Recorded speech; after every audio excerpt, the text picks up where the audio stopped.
এবার মনে হচ্ছে বাড়িতে একটা বড় পার্টি হবে।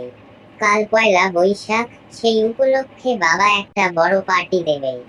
আজ সকালে ঠিক হলো কি কেক আনা হবে, তারপর কারা কারা পাড়া থেকে আসবে। তোকেও নিমন্ত্রণ থাকলো ঘনায়।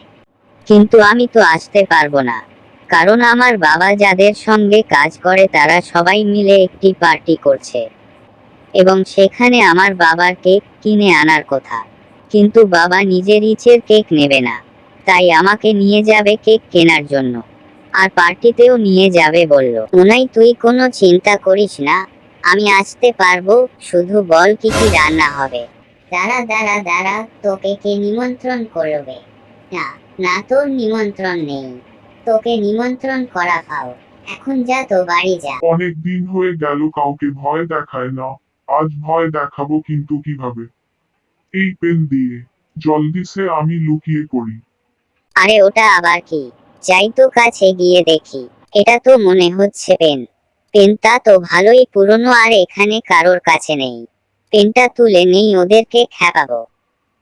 এটা বন্ধুরা পার্ট 1, পার্ট 2 শীঘ্রই আসতে চলেছে। সুতরাং তোমরা চ্যানেলটাকে সাবস্ক্রাইব করে রাখো।